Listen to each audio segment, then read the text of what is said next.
Federal government to set up savings committee to mobilize savings for economic growth. Presidential Enabling Business Environment Council commences fourth 60-day National Action Plan on ease of doing business. Central Bank of Nigeria imposes forex restriction on textile imports. And from the World Observers as the world observes International Women's Day, we focus on gender balance and contribution of women on business and development. I am Amina Nujaim. Thank you for joining us on Business Express, reaching you from the network service of the Nigerian Television Authority.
The Central Bank of Nigeria has imposed restriction on access to foreign exchange on all textile materials coming into the country.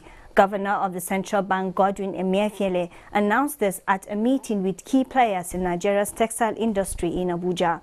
The move, he says, is to reverse the $4 billion Nigeria spends annually on importation of textile and ready-to-wear garments. And hereby place the access to foreign exchange for all forms of textile materials on the forex restriction list. Banks or non-banks or otherwise are to desist from granting any importer of textile material access to foreign exchange in the Nigerian foreign exchange market. In addition, we shall adopt a range of other strategies that will make it difficult for recalcitrant smugglers to operate banking business in Nigeria. The bedrock of the CTG sector, which is cotton production, with the intervention of the Central Bank of Nigeria under the Anchor Brass program, I think better days are ahead of us. The textile industry is worth more than $10 billion annually, going by the volume of textile consumed for religious and social gatherings. The Minister of Finance, Mrs. Zainab Ahmed, has said that federal government is willing to set up a national savings committee that will make recommendations on best ways to mobilize savings that will lead to economic growth. The minister stated this when she held a meeting with members of the Capital Market Master Plan Implementation Council, COMEC, in Abuja Tuesday. She said there is need for Nigerians to imbibe the culture of savings so as to be able to participate actively in the capital market as a means of growing the economy. Ahmed said government is concerned about the volatility of the capital market and is ready to work with COMEC to ensure that market is stable. Meanwhile, in line with the commitment to deliver reforms aimed at improving the enabling environment for doing business in Nigeria through systematic interventions, the Presidential Enabling Business Environment Council has commenced the fourth 60-day National Action Plan on ease of doing business. The National Action Plan is scheduled to run from the 1st of March to the 29th of April 2019. It aims to further reduce the challenges encountered by SMEs and businesses in identified areas of focus, such as starting a business and getting credit, among others. Following the re-election of President Muhammadu Buhari as president for the next 4 years, Business Express spoke with some Nigerians on their expectations in the country, particularly the economy. Let's take a listen. We are expecting to see better governance, better than the one that we are seeing now, like changes in the economy, most especially the lower class, like the lower and the middle class, because this is where the highest concentration of the people is found. So if there are policy, that will, like better the life of the people in that very regard, it will be a good thing. All this trader money from federal government to our people of this country is a big something to the poor people. The money has gone a long way to assist some women who cannot even raise themselves to start at least even vegetable business. Small things like groundnut on the table. It has helped a lot from poverty to another level. So we'll beg the federal government, if they can continue these trader monies for the next 4 years again, a lot of people will be elevated. The agri programs, these are well thought programs that I think if followed up carefully well, it will go a long way to change the present circumstances we are in. But my own another view is that Mr. Benja should not stop at the trader money, should not look at only trader money alone. There's other initiative, there's another investment idea that President can still keep on to.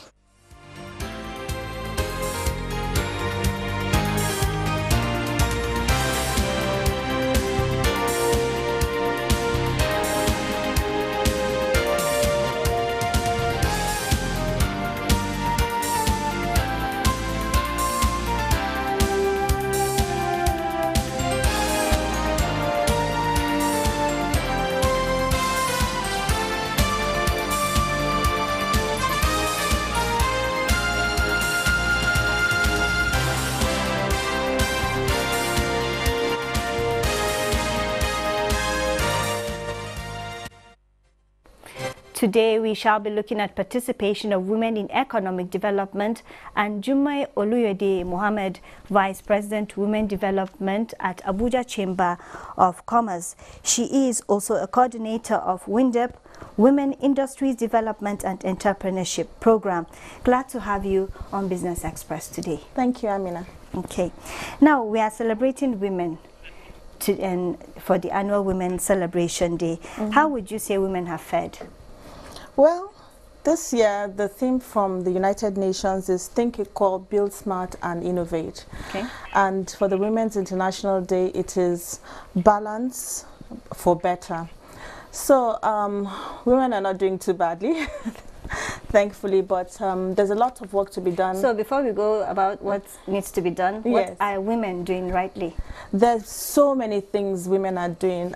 As you know, I think because of just the nature of women and the capacity of women to just absorb, women are very enterprising. So you have women doing so many things. You have women working as well as running businesses. Most women work and run businesses. I'm sure you do something, a little bit of that. Yes. We all do. So women are extremely enterprising, and they have the capacity to absorb a lot of training and to develop themselves.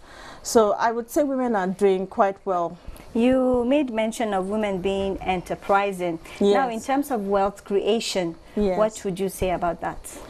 Now, in terms of wealth creation, I would say that in accordance to the theme for this year, which is for the women to think equal, to build smart and to innovate, women need to develop capacity.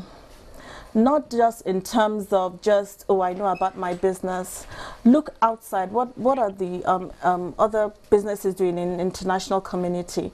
Try and see how you can adopt some of those things. How can you use technology to drive your business? Those are the kind of things that we want women to start doing. Now, talking about technology, you being in the business world, how has technology assisted you in achieving your aims? Oh, my goodness. Talk about Google. That's all I can say. Talk about Google, talk about Facebook, Instagram. You know what's happening? I mean, it's a revolution. It really has helped women's businesses because it makes it accessible. It allows people to just load their pictures, put their information there, people browse and people contact women. So it really has improved women's businesses. Technology is moving fast, and I think that women need to move along with it.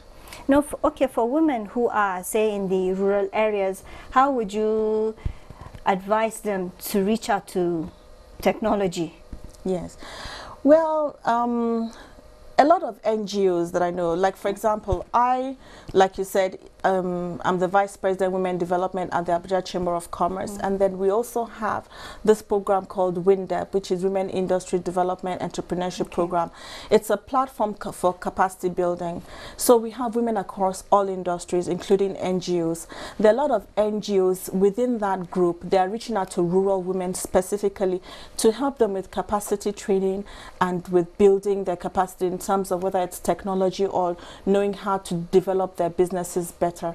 So we do have that. So a lot of NGOs are going in and doing that. That should help a lot of rural women, obviously. Earlier on, you were talking about some of the challenges women faced. Yes. What would those challenges be? Well, I would pick on a particular, there are many challenges, but the one that I want to talk about is financing. That's the crux of the matter, because you can have good skills, you can have business know-how, but if you don't have access to financing, it then makes it difficult for you to either expand your business or even start the business to start with.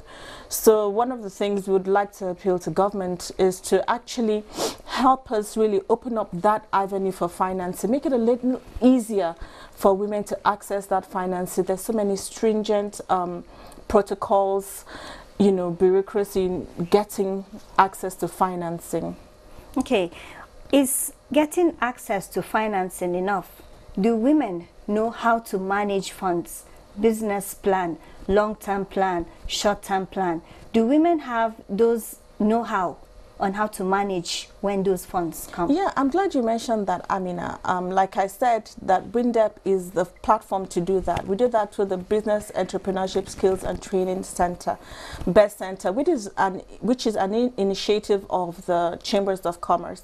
And part of what we train women to do is all those things you've mentioned: learning how to manage your business, writing a business plan, learning how to manage your money, learning how to even understand the business, not just at the local scale, but at the global scale, how to even export your items, if, for example, you have exportable items.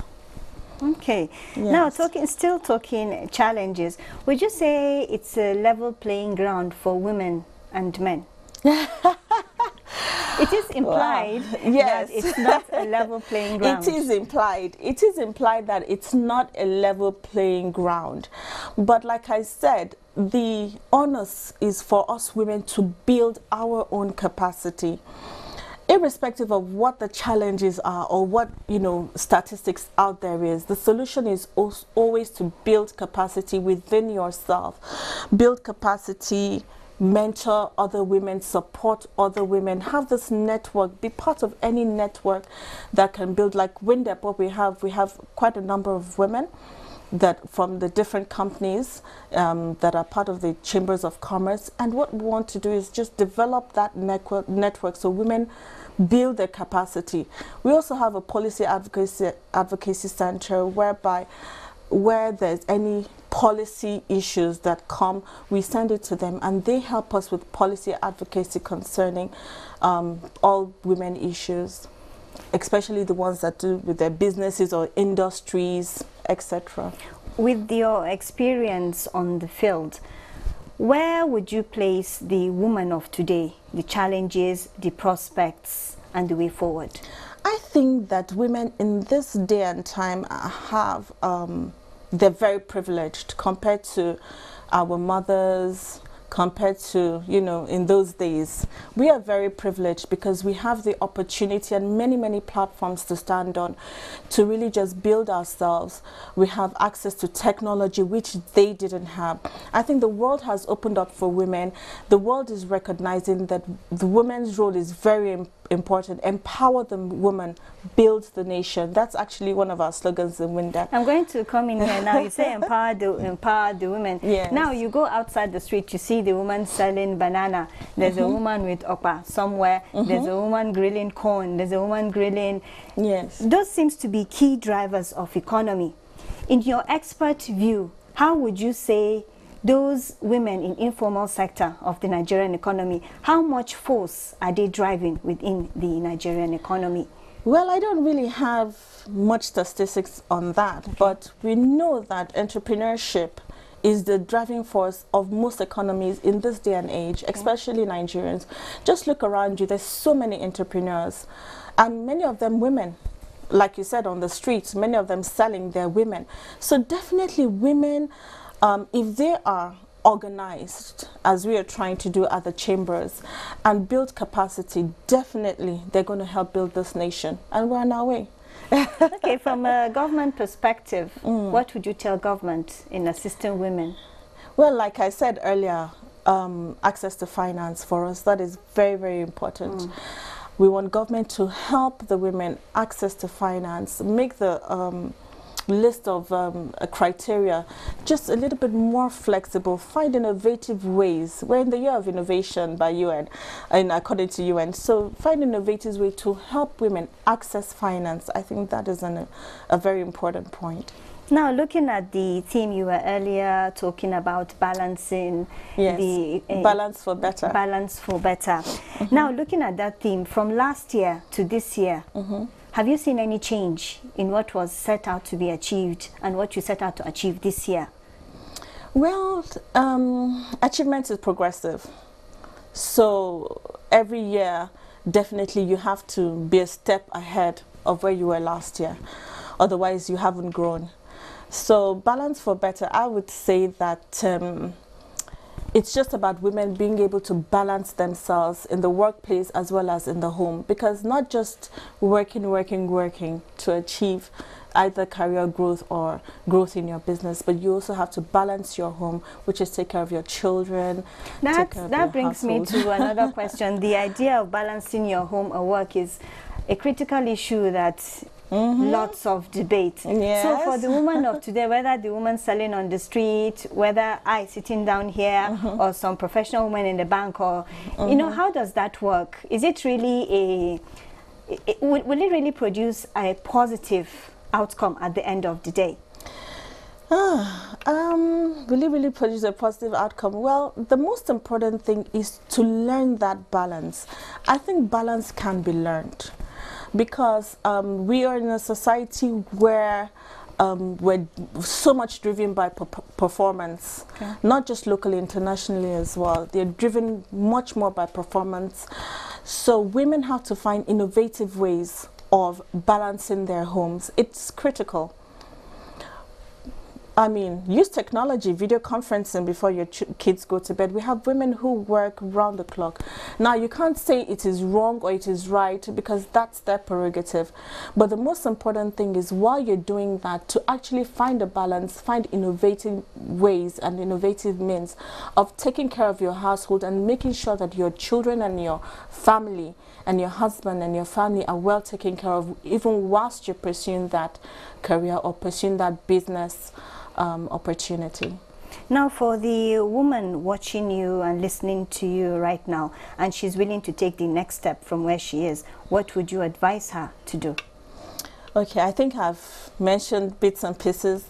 Training, capacity building, develop yourself, join WINDEP.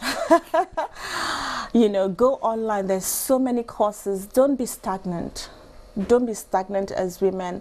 And as women, we need to learn to support each other and also mentor the younger ones coming in. That is very important. Okay, and for the theme for this year, yes, what would you say to the woman? Well, think equal, build smart, innovate for change. Okay, and your closing words? Like to thank NTA for bringing me here, and would like to tell all the women, go for it. Okay, we have been talking to Jumai Oluide. She is the President, Women Development at Abuja Chamber of Commerce and Industry, and Vice President, I beg your pardon, and Coordinator, WINDEP, Women Industries Development and Enterprises Program. Thank you so much for joining us on the program today. Thank you, Amina. Thank you. The Naira remains firm against the greenback after Nigeria's presidential elections. Let's see how it's exchanging for other major currencies.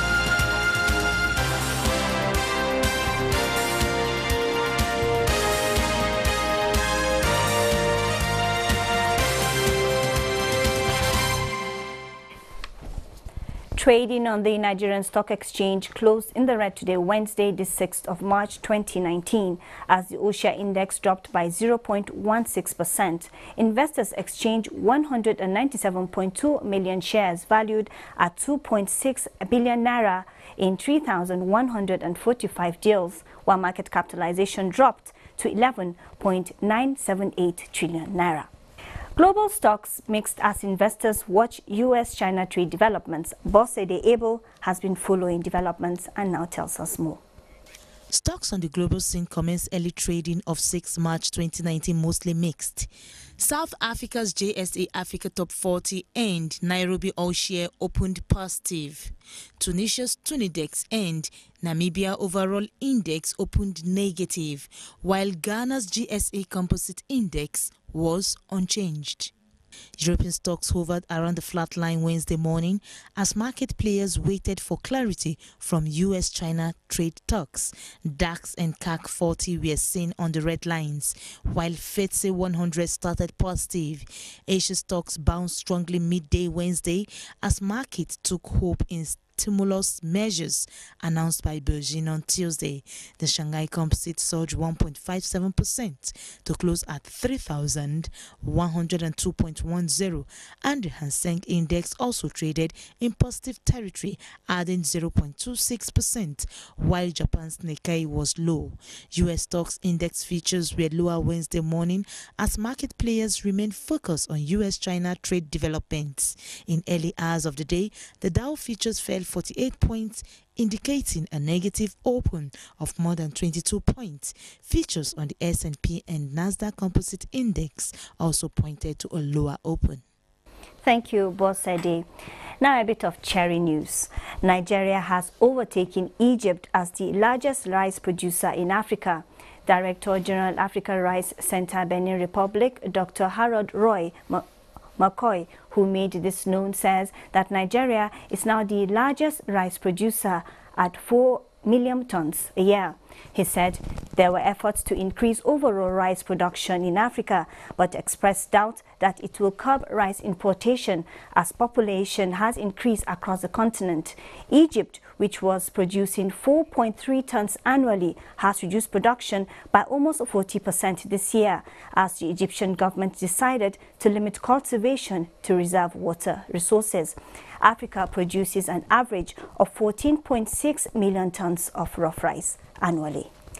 Oil prices dropped Tuesday as markets eyed only modest prospects for growth in fuel demand, although OPEC-led efforts to cut output still offered some support. On that note, let's take a look at how commodities are faring in the global market.